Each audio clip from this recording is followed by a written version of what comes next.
Чаму Лукашенко перажывае і злуецца, якія страшныя намёкі ён атрымаў, а таксама што за новыя падрабязнасці сталі вядомыя пра гучную і крывавую драму і што не так з афіцыйнай версіяй. Вітаем, сябры!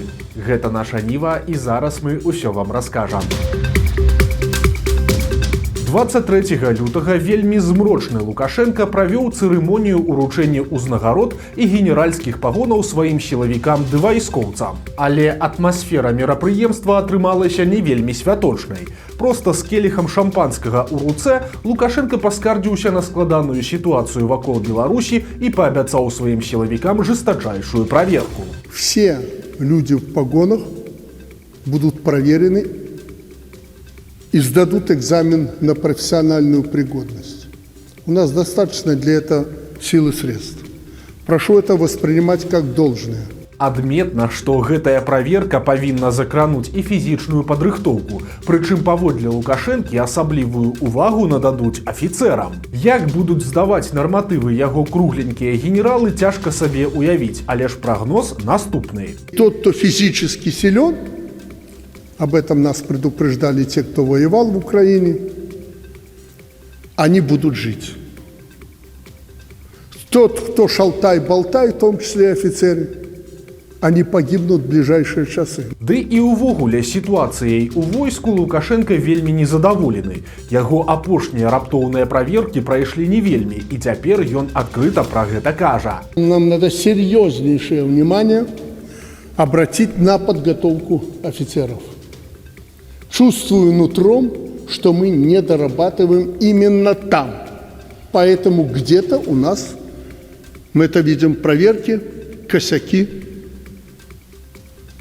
среди тех, кого мы проверяем.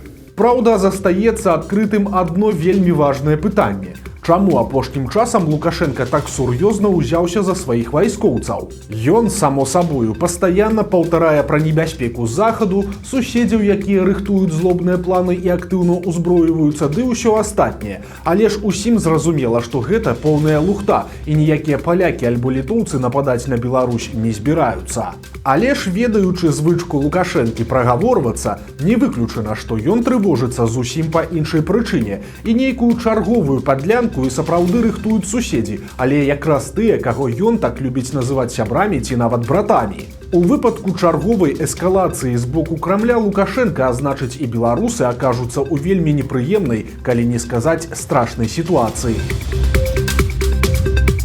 Стала зразумела, што ў рэальнасці магло стаяць за перастрэлкай, якая адбылася пад Мінскам. Нагадаем, што тыдзень таму ашалелыя расійскія малалеткі напалі на дом беларускіх пенсіянераў пад Смалявічамі, жорстка збілі гаспадароў, а пасля адстрэльваліся ад міліцыі.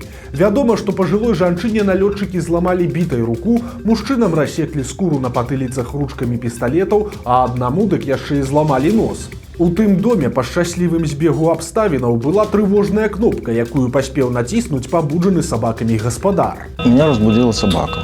Я увидел на улице 3 силуэта бандитского вида, черным, в масках.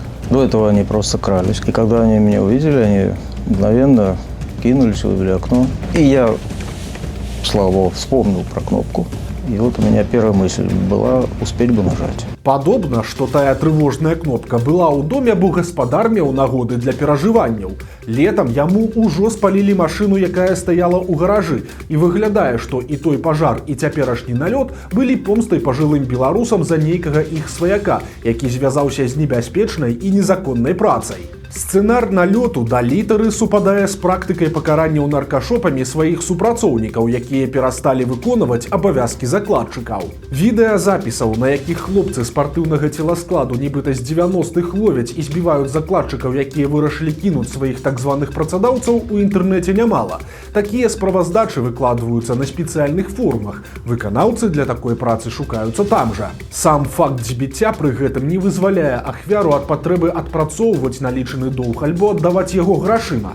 Разлічваецца, што такія ахвяры не пойдуць у органы, таму што ім прыйдзецца расказваць прычыны атрымання пашкоджанняў і, адпаведна, сесці ў турму за распаўсюд забароненых рэчываў. Усё гэта цяпер вельмі папулярна ў Расіі, але ж у Беларусі такіх практык амаль не засталося, банальна таму, што ледзь не ўсіх ужо пералавілі. Любы палітвязень раскажа, колькі такіх спортыкаў топчуць беларускія калоніі. Адметна, што судзяць іх не толькі за нанясенне цялесных пашкоджанняў, але і па самай цяжкай 4-й частцы артыкула 328.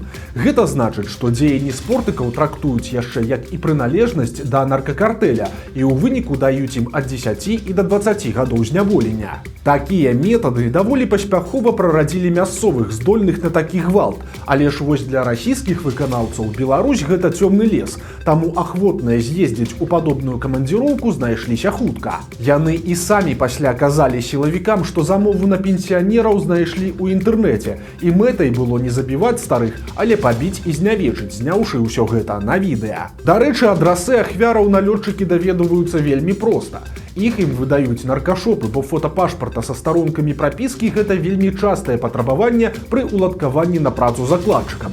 Потым па гэтых адрасах работнікаў і шукаюць.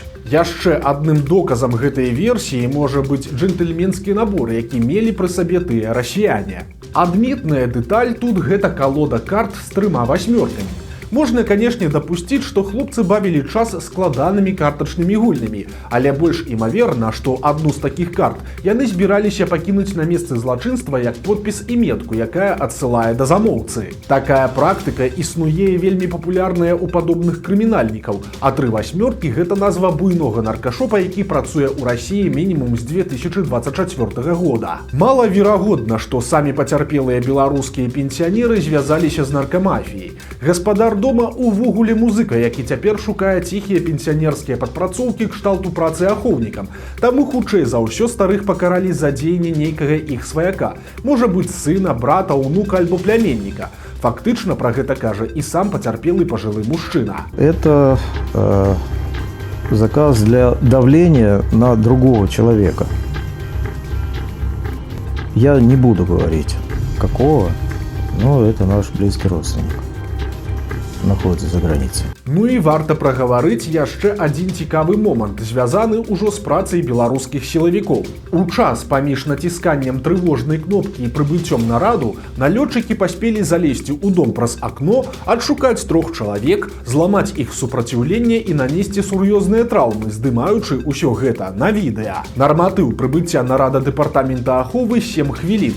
Час выкліку міліцыі вядомы – 4 гадзіны 17 хвілін раніцы. Але Міністэрства ўнутраных спраў ні разу не паведаміла пра час прыбыцця нараду і нават падчысціла інфармацыю пра аб'ём атрыманых пашкоджанняў са свайго першаснага рэлізу. Вельмі падобна, што на нейкі час міліцыя ўсё ж спазнілася, але Лукашенка зняў гэтае тонкае пытанне з Кубракова, публічна пахваліўшы яго на нарадзе. Маўляў, вось такі міністр усім прыклад, бо асабіста прыбыў на месца злачынства раней за хуткую. То, что произошло, то произошло. Но через несколько минут раньше скорой помощи был министр там и на месте разбирался, присаживался, кто в чем виноват. Так должно быть, если мы хотим считать себя народным государством. Вось толькі гэта няпраўда. На момант прыбыцця Кубракова хуткая ўжо аказвала дапамогу пацярпелым. Затое сам міністр пад відэакамеры правёў на месцы імправізаваны допыт затрыманых. Сколько человек? Трое нас. Когда получили сообщение и какая задача была? Побить точную информацию, не знаю. Что сделать надо было? Ворваться в адрес и найти людей, спросить его и побить. На видео задача была заснять? Да. С какой целью? Куда должны были отправить потом? Не знаю. Сколько тебе лет? 17. Второму сколько? Остальным по 18. Тым часам вельмі трывожныя намёкі Лукашенка атрымлівае з іншага боку. Уладзімір Зяленскі даў вялікае інтэрв'ю парталу «Зеркала», у якім нарэшце вельмі адназначна выказаўся і пра Лукашэнку, і пра Беларусь. Ён падкрэсліў, што па-ранейшаму аддзяляе ўладу ад народа і разумее, што звычайныя беларусы не падтрымліваюць дзеянні рэжыму. Але Зяленскі падкрэсліў, што цяпер бачны новы фармат адносінаў паміж Беларусю і Расіяй, калі Лукашенка дакладна ведае, што адбываецца на яго тэрыторыі, і яго адмазкі, якія гучалі на пачатку вайны, тыпу «мы пра дзеянні расіянаў нічога не ведаем», у сённяшняй сітуацыі ўжо не спрацуюць. Цяпер на беларускай зямлі з'явіліся рэтрансляторы дронаў, якія дапамагаюць расійскім шахедам біць па цывільным насельніцтве і энергетыцы Украіны. А хутка з'явяцца і тыя самыя ракеты «Арэшнік», і робіцца ўсё гэта ўжо з ведама Лукашэнкі. Зяленскі адкрыта кажа: Лукашенко робіць фатальную памылку, і праз такія яго дзеянні Беларусь моцна рызыкуе, бо такім чынам нашу краіну ўцягваюць у канфлікт усё больш, выкарыстоўваючы яе для размяшчэння вайсковай тэхнікі, якая пагражае не толькі Украіне, але ўжо і ўсёй Еўропе. І гэтая тэхніка цалкам можа разглядацца як легітымная цэль для ўдару па ёй. Акрамя таго, Зяленскі расказаў, што на пачатку ўварвання Лукашенко яму і сапраўды званіў. Маўляў, як толькі ён зразумеў, што Кіеў за 3 дні ніхто не возьме, то пачаў шукаць выхады на Зяленскага. У выніку размова адбылася. Паводле Зяленскага, падчас яе Лукашенко папрасіў прабачэння, а таксама і сапраўды сам прапанаваў украінцам у якасці адказу ударыць па мазырскім нафтаперапрацоўчым заводзе. Але ж Кіеў вырашыў гэтага не рабіць. Адзначым, Лукашенко любіць расказваць, што арганізацыяй гэтай размовы нібыта займаўся яго малодшы сын Мікалай. Але ж Зяленскі гэтыя казкі рашуча абвяргае, цытата: «Я пра Колю Лукашэнку ведаю толькі тое, што ён Коля Лукашенко. Больш нічога пра гэтага хлопца я не ведаю». Дзікая і страшная гісторыя адбылася ў Брэсце. Там самагубства здзейсніў 10-класнік кадэт, і цяпер яго бацькі расказалі, што падлетка моцна цкавалі ў школе. 15-гадовы Артём Карповіч перайшоў у гэтую школу пасля заканчэння пачатковых класаў у іншай установе. Яго маці кажа, што ў сына была тонкая, ранімая натура, і апошнім часам яму было вельмі няпроста. Жанчына кажа, што былі думкі нават перавесці сына ў іншую школу, і яна размаўляла з класнай кіраўніцай, але ж тая сказала, што ўсё нібыта ў парадку. Сын паціху стаў закрывацца ад бацькоў. Пра праблемы ў школе хлопец расказваў неахвотна, але за пару дзён да трагедыі Артём адправіў маці паведамленне, дзе падобна казаў пра нейкага аднакласніка, цытата: «Мама, давай напішам заяву ў міліцыю, таму што ён мяне ўжо дастаў, увесь час лезе і абзываецца». Канец цытаты. У выніку бацькі дазволілі сыну не ісці ў школу ў панядзелак, але ж у аўторак ён пайшоў і больш дадому не вярнуўся. У апошнім паведамленні, якое ён адправіў у школьны чат, Артём прама папракнуў аднакласнікаў і педагога ў цкаванні. Цяпер іншыя школьнікі пацвярджаюць, што хлопца сапраўды булілі. Намеснік дырэктара школы пракаментаваў сітуацыю дзяржаўнаму каналу СТБ вельмі коротка, цытата: «Цкавання не было і булінгу не было таксама». Для Рыгора Азаронка з'явіліся адразу дзве дрэнныя навіны. Спачатку яго канал у тыктоку на 12 000 падпісчыкаў быў заблакаваны. Прычынай такога звычайна становіцца парушэнне правілаў супольнасці, у прыватнасці распалювання нянавісці альбо распаўсюд дэзінфармацыі. Цяпер жа канал прапагандыста выдалены цалкам. Ну а пасля ў мінскай лазні, куды ён звычайна хадзіў, здарыўся пажар. Пацярпелых няма, але на месцы здарэння працавала ажно 10 адзінак тэхнікі ратавальнікаў.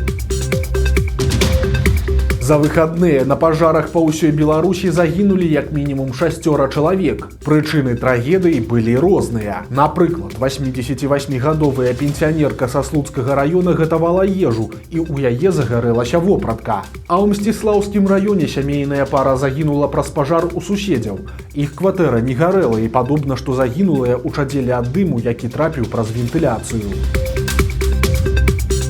Вось такія навіны панядзелка. Подписывайтесь на канал, ставьте лайки альбо дизлайки и выказывайте заўвагі ў каментарах.